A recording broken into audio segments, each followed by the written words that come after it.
Battir is a small Palestinian village nestled in the hills southwest of Jerusalem.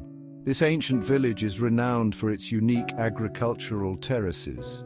These terraces date back to Roman times. They are a testament to the enduring Palestinian connection to the land. UNESCO recognized Battir's cultural significance in 2014. They designated it a World Heritage Site.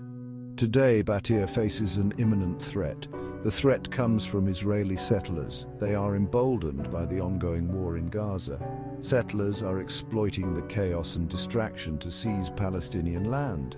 This land grab is part of a larger, systematic effort to cement Israeli control over the West Bank. It further jeopardizes the viability of a future Palestinian state. Battir's story is not unique.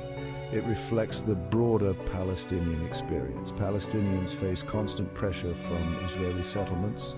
They endure the threat of displacement. They live with the daily reality of occupation. Battir's struggle is a microcosm of the larger Palestinian struggle for freedom and self-determination. While the world's attention is focused on the devastating war in Gaza, a quieter, more insidious form of conflict is unfolding in the West Bank. Under the cover of war, Israeli settlers are escalating their efforts to seize Palestinian land. They operate with impunity. They are often supported, implicitly or explicitly, by the Israeli government. Ghassan Olyan, a local Palestinian farmer, has witnessed this firsthand. They come in the night, he says, destroying our crops, uprooting our olive trees, and marking the land as their own. This tactic, employed repeatedly throughout the occupied territories, aims to create a fait accompli on the ground. The objective is to make it impossible to disentangle Israeli and Palestinian populations.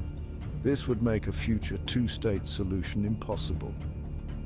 The international community has largely condemned these actions. However, concrete action to stop them has been lacking. This lack of action emboldens Israel and the settlers.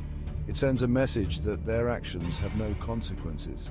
This inaction contributes to the ongoing cycle of violence and dispossession that has come to define the Israeli-Palestinian conflict. The escalation of settler violence and land seizures is not a random occurrence. It is part of a deliberate strategy by the Israeli government. The goal is to create irreversible facts on the ground. This strategy aims to undermine the possibility of a Palestinian state. International law is unequivocal in its condemnation of Israeli settlements. The Fourth Geneva Convention explicitly forbids an occupying power from transferring its civilian population into occupied territory. United Nations Security Council Resolution 2334 reaffirms this stance. It states that Israeli settlements have no legal validity. It calls them a flagrant violation of international law. Israel, however, disputes this interpretation. It argues that the West Bank is not occupied territory. It claims historical and religious rights to the land. This stance has been widely rejected by the international community. It further isolates Israel and fuels accusations of apartheid.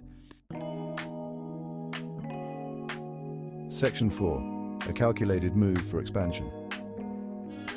Key figures within the Israeli government are driving this expansionist agenda. Finance Minister Bezalel Smotrich is a prominent example. He is a vocal supporter of annexing the West Bank. He advocates for unlimited settlement expansion. Smotrich's views, once considered fringe, are now increasingly mainstream within Israeli politics. This shift to the right has emboldened the settler movement. It has created a climate of impunity. Settlers operate with little fear of consequences.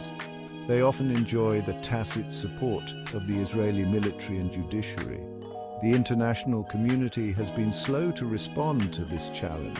Sanctions and condemnation have been largely ineffective. Israel has grown accustomed to international criticism. It continues its policies unhindered. This inaction has emboldened the Israeli government. It has encouraged the settler movement to escalate its activities. Section 5. Voices of opposition and international condemnation. Despite the bleak reality, voices of opposition persist. Organizations like Peace Now continue to document and expose settler violence. They advocate for a peaceful resolution to the conflict. They work tirelessly to raise international awareness about the injustices faced by Palestinians. The Palestinian Authority has also condemned the land seizures. It has called for international intervention. However, the Palestinian Authority is in a weakened position. It has limited control over Area C of the West Bank. This is where most settlements are located. International condemnation has been swift and widespread. The United Nations, the European Union, and numerous human rights organizations have all denounced the settlement expansion. They call it a violation of international law. They warn of its devastating impact on the prospects for peace. Section 6. The crumbling foundation of a two-state solution. The ongoing land seizures have dire implications for the future of peace. Every new settlement built, every dunam of land confiscated, pushes the two-state solution further out of reach. The situation is reaching a point of no return. The vision of two states, Israel and Palestine, living side by side in peace and security, is rapidly fading. It is being replaced by a one-state reality. This reality is characterized by apartheid, inequality, and perpetual conflict. The international community must act decisively. It must hold Israel accountable for its actions. It must pressure Israel to halt settlement expansion. It must support the Palestinian people in their struggle for freedom and self-determination. Failure to act will have catastrophic consequences. It will condemn future generations of Israelis and Palestinians to a cycle of violence and despair. The time to act is now before it is too late.